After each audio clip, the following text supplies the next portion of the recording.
Salut, Maxime des Pompes MDG. Bon, aujourd'hui, un petit call pas trop compliqué à Prévost. C'est une job que j'ai refait et refait et refait. Dans le fond, je vous explique un peu. C'est une pompe house, dans le fond, comment je pourrais dire ça? Une maison de pompage. Il y a un puits avec une tank, puis ça dessert 5 maisons. On a refait la pompe une année, après ça, on a refait toutes les connexions, après ça, ils ont refait la cabane. C'est pas que je dis que j'ai refait. Mais dans le fond, c'est ça. Là, il y a un problème qu'on n'avait pas vu, c'est que le puits était coupé dans la terre. Moi, je l'ai tout réparé, rallongé, scellé, tout comme il faut. Sauf que là, le puits, on dirait que le débit a augmenté de beaucoup. Donc là, ça déborde par le couvert, ça sort là, c'est assez incroyable. Je ne sais pas si ça sort encore parce que des fois, les puits peuvent arrêter de déborder. Donc là, ce que je m'en vais faire, c'est installer un overflow. Dans le fond, ça peut s'installer sur n'importe quelle sorte de puits. Des fois, ça c'est enterré dans la terre, tout ça. Fait que je vais filmer ça, je vais vous montrer ça. Ça va faire une petite vidéo. Bon, fait qu'on est arrivé sur place. On va aller voir ça. Fait que ça, c'est la petite cabane qui a été refaite. Oh boy. Ah, je l'entends déjà. Bon. C'est sûr que c'est pas bien bon, hein? Ça fait de l'eau partout, ça fait de l'humidité. Donc comme on peut voir, je change le morceau de bois.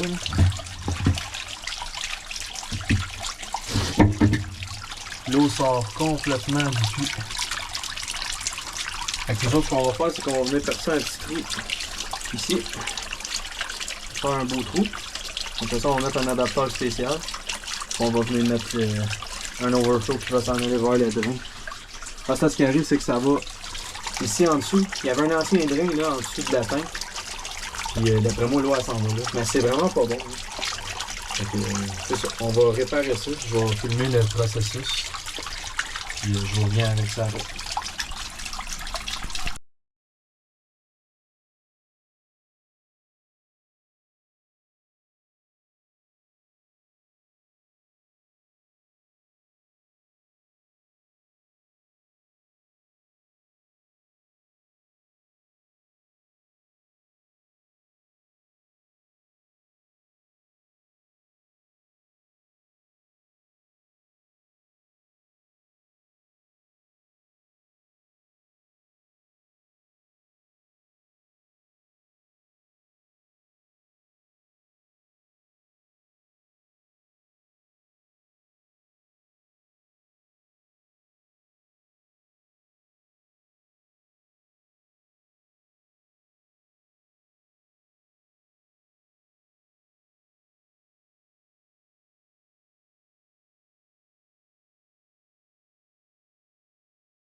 Bon, donc je viens de terminer l'installation. Comme on peut voir, le drain est ici. L'eau coule dans le drain à cette heure au lieu de couler partout ici. C'est sûr, il va toujours avoir un petit peu d'eau parce qu'on a un vent ici. Puis on a les fils de pompe. Ça, c'est assez dur à sceller pour plus que ça coule. Fait que quand la pompe part arrête, il y a un petit jet d'eau, mais c'est pas mal moins pire que d'avoir de l'eau qui coule en continu partout sur le plancher. Là, ici, on peut voir, j'ai installé l'adapteur à colisseau, comme sur un puits artésien. Ça ici, c'est un clapet à porte, en anglais un swing check valve. Fait qu'il y a une porte là-dedans, si jamais l'eau arrête de couler, ben la porte va refermer. Fait que s'il n'y a pas de bébite ou quelque chose qui peut rentrer dans le puits. On a le tuyau ici, puis on suit, ça s'en va au drain. Pas une grosse installation compliquée, mais tu sais, au moins là ça va arrêter de couler partout, puis ça va donner la chance à l'espace d'être un peu plus sec. Là, tout trempe, là tout est mouillé partout. Donc si jamais vous voyez que votre puits déborde comme ça sur votre terrain ou quoi, on installe les overflows. C'était Maxime avec les pompes MDG. Si vous avez écouté toute cette vidéo-là, ben merci à vous autres.